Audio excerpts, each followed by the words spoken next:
Hello friends, Britt here with a Resident Evil 3 unboxing video. These are pretty much my favorite things to do. I haven't been able to do one since Resident Evil 2 came out last year, which feels like that was an eternity ago. So, a few things. First and foremost, hello, hi, I hope you're doing well. I know these are weird, uncertain times that we're in, and I hope you're hanging in there and doing as well as you possibly can be doing. Two is I have whiskey. And I have quarantine nails because all of my nails are starting to break off because, you know, contrary to popular belief, getting fake nails is not a necessity in a pandemic. So we're going to rock this look all night long, sweet Susie. This shirt I'm wearing is from Insert Coin Clothing, and they sent this to me, oh gosh, I don't know how many years ago. 5 years ago? 4 years ago? I don't know, it was a long time ago. So I thought this would be a perfect opportunity to break out Valentine home of, where is it? Home of the Jill Sandwich, Raccoon City, USA. It's a very, very great shirt, and I am honored to wear it today. Okay, let's unbox shit. It's a big boy. It's a big boy. It's a big boy. Okay, so the box is really cool. I love the stars RPD logo on the top. The back. Okay, I'm not gonna look in the back because I forgot what comes with this besides the statue. So we're gonna go through this together, friends, and it's gonna be great. I promise. It's gonna be so much awesomeness for your brain. Oh, I just punched my boob and that hurt.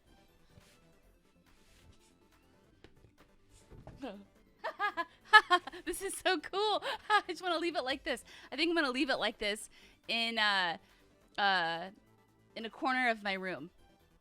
There, that's the decision I've come up with. Actually, that wouldn't work out. Oh, this is so... Okay, that's not important right now. I'll figure out where I'm going to put this later. Now, if you've been watching my unboxing videos for a while, you'll know I have my little handy-dandy friend Piccolo here, who is my ride or die when it comes to opening stuff, except for you're not very good at opening stuff, and actually your face is kind of terrifying, but we're going to roll with it. We're going to see what Piccolo can do for me and for you today. Oh! Actually, the sticker is already off, so I can't really give him credit. Sorry, buddy. Go on this side so the mic, the boom arm isn't obstructing your view. Oh no, I did the thing. Shit. The tape kind of tears off the thing and I forgot. Emergency. I'm going to cut it. Oh gosh. Well, that completely backfired. Actually just tore it more. Why? What open? What's wrong with it? Oh, we're making progress. Oh, and disclaimer, because I don't want anyone to sue me. Capcom did provide a review code for Resident Evil 3. However, I did buy this collector's edition with my own money. So you can't get mad at me or sue me or whatever. I disclosed the thing, okay?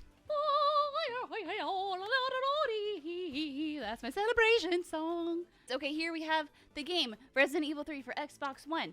I will say, I did play my review copy on Xbox One, and I did have some frame issues, nothing too crazy, and I think this is what a lot of reviewers said as well. It was mostly when the zombies were far away. They were moving like, they were doing like the robot dance, like, and it wasn't really scary because they look like they were doing the robot and they're zombies. But then when you get closer, they get all fluid and then they try to bite your head off. True story. Okay, so here we have Resident Evil 3 digital soundtrack voucher. Ooh.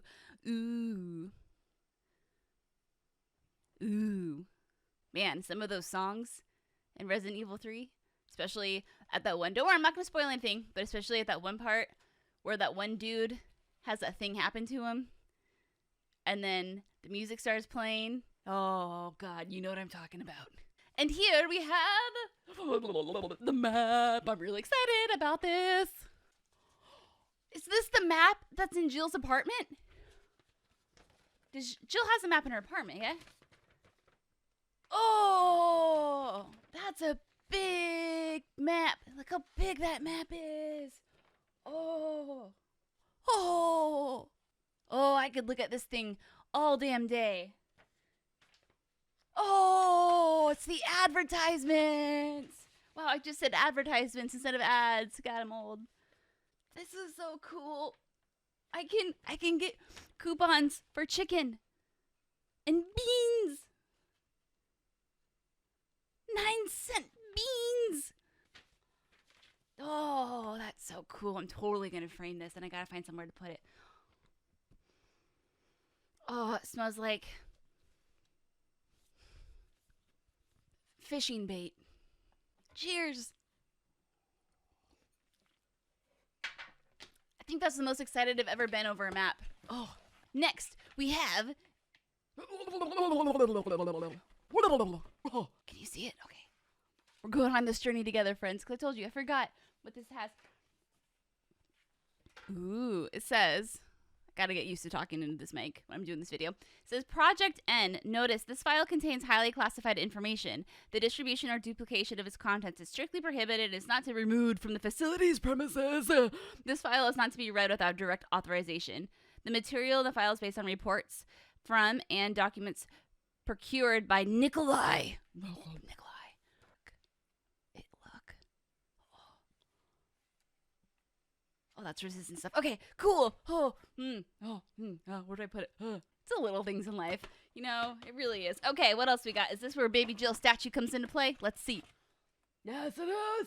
So I got my Jill statue here. We're going to open her up. And you see behind me, I got my Leon statue from RE2. I'm going to have to try to find room for her. Probably get rid of some of these little virus samples that I have right here. Let's see. I thought these were really cool.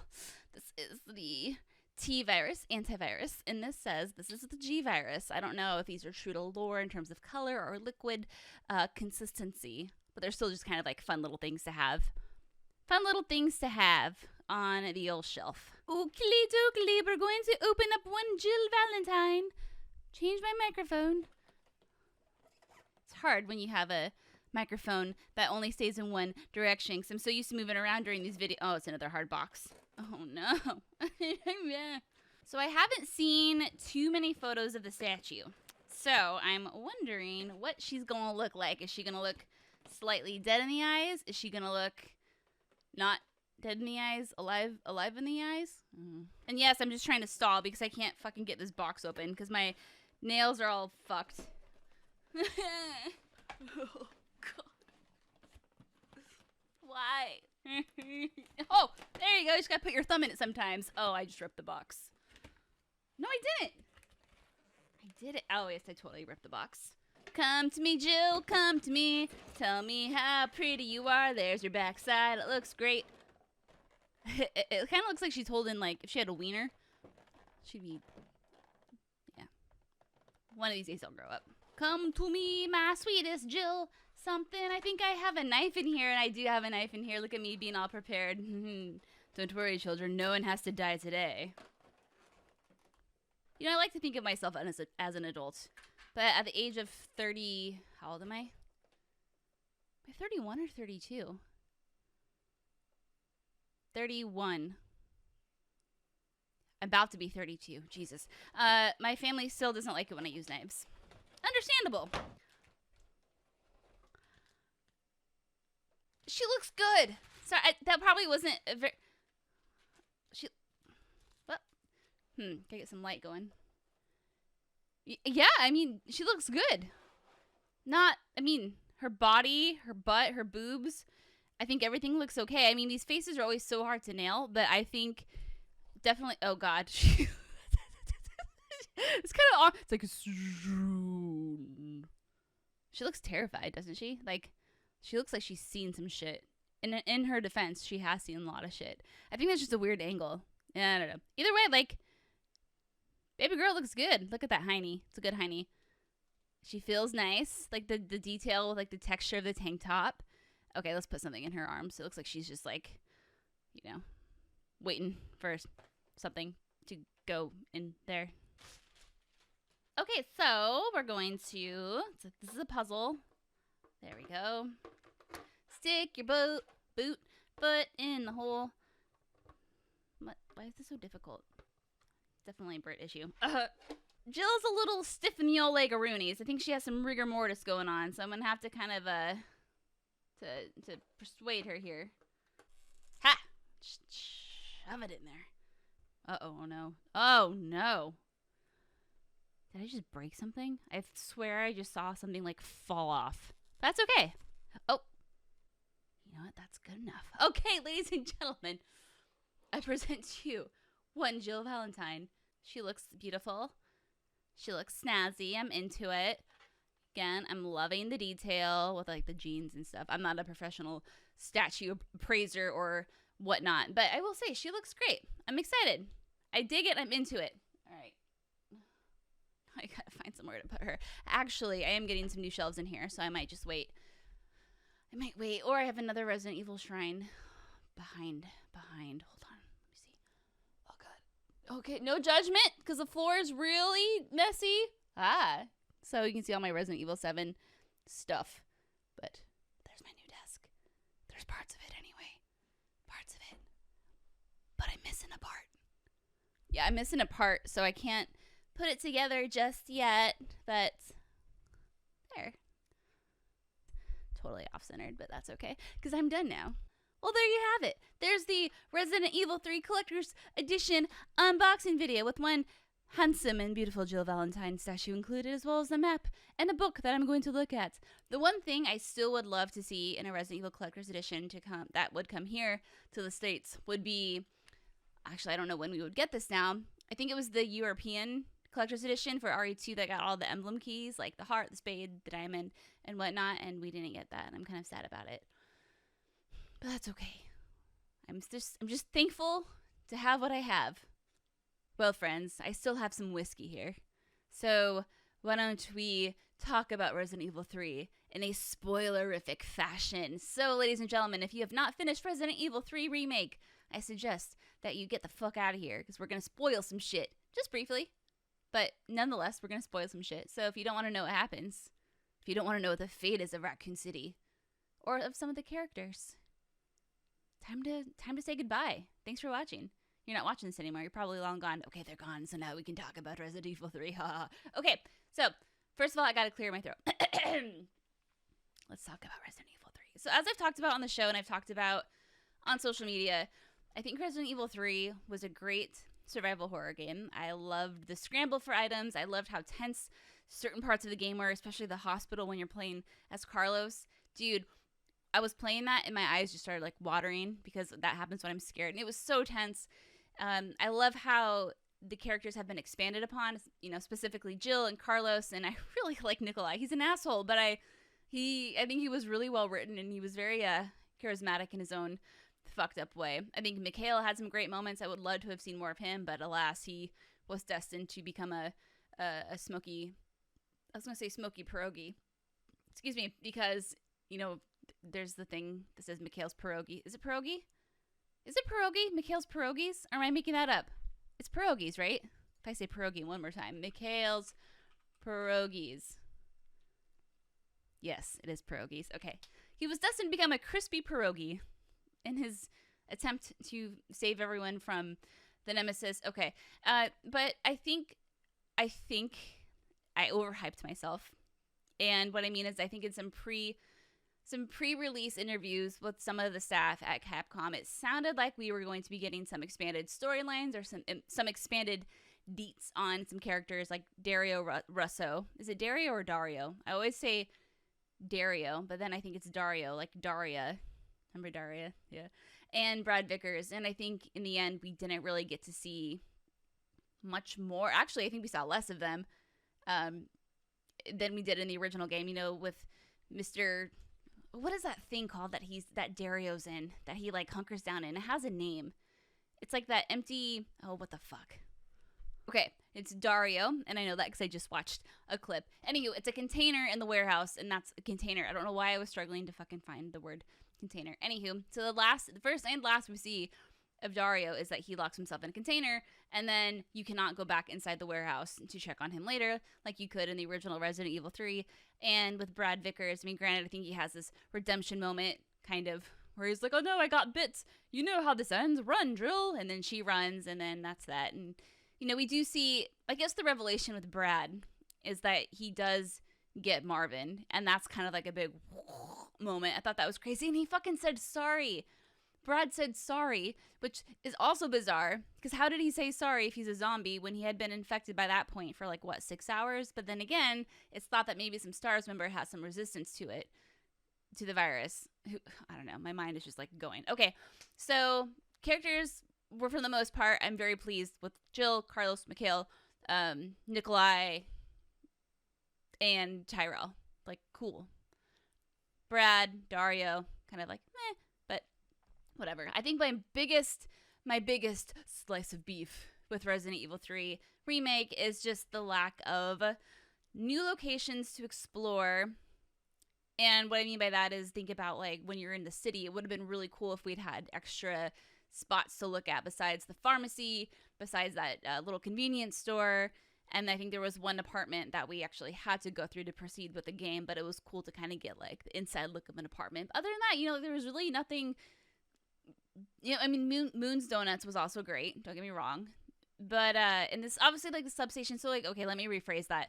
There were new things, but it would have been interesting had there been like new optional areas. Like maybe there was a bar we could go in and find a weapon upgrade, or maybe there was, I don't know, like another restaurant or like a different store within the city that some survivors were holding up in, and maybe you could tell them to head back to the substation or the subway and get on the train. You know, just some other way to interact with the survivors of Raccoon City, because I think my hope for this game was that we were going to see a lot more of the city than we ever had before, and I don't really think that's the case. I think the original game did a better job at kind of creating this sense of hopelessness and dread and just despair with the way the city was like rendered in the background and with the music and just the little touches that, while I feel like the remake had, it didn't have it to the same extent and it wasn't as powerful. Not to mention the stuff that was cut, you know, City Park, the graveyard, the Gravedigger, just to name a few spots that were just kind of like a bummer town. There are some restaurants and whatnot that we couldn't go in. The Raccoon City Press, while the hospital did get expanded upon in the remake, it still wasn't like anything super crazy right home about. And I feel the same way with the sewers that we see after we escaped from Nemesis. The sewers were cool, but they were just kind of sewery. And you had the Hunter Gammas, which were terrifying, but not so much terrifying. It's just gross. Very weak to fire. As soon as you figure that out, you're golden. So yeah, I mean, it's hard, and you can tell I'm just like going on and rambling because I've just been wanting to do a spoiler cast for this game for a while, but I just need someone to spoil it with. Yeah, it's a great game. I'm recommending it for people. Obviously, the length is a little disappointing. That's what she said, because it's on the shorter side, and the replayability just isn't there like it was with Resident Evil 2, because, you know, Resident Evil 2 had all the different ways you could play it. And that's the other thing. And here I go off on another tangent. I love that Raccoon City the police department, was used again in this game, because I think that's fun for people who have played Resident Evil 2, and it's kind of cool that it changes things, because in the original game, Jill's the one who goes there, Carlos does not. But at the same time, it's like, well, that's a reused asset, you know, minus some debris being thrown in front of doors that, you know, you can't get into as Carlos. So if you're reusing that section, like, you would think that would open up development for a different area, right? Like, you didn't have to create Raccoon City Police Department again. You could have inserted that and then, you know, created something different. But, like, again, we don't know the behind the scenes with this game. We don't know, was it really rushed? Was it behind on schedule? Was it, like, crunching on time? Like, we don't know. Again, not a bad game, just didn't live up to the expectations that I personally had. And I will say, you know, I did thoroughly enjoy both of my playthroughs with the game, but I don't see any reason to really go back at this point. Anyway, wow, that was kind of therapeutic, so I just rambled. Let me know what you think in the comments. I guess if you're going to spoil something, perhaps put a little spoiler warning ahead of it so people don't read. Anyway, I've been doing this for a long time now, so I'll let you go. Thanks for watching, friends, and thanks for letting me talk about my Resident Evil 3 spoilers with you. So now I guess I have to finish my whiskey. Straight face, straight face, straight face. There it is. Are my eyes watering? Can you tell if they're watering? Anyway, friends, thank you again for watching, and I will see you next time. Goodbye.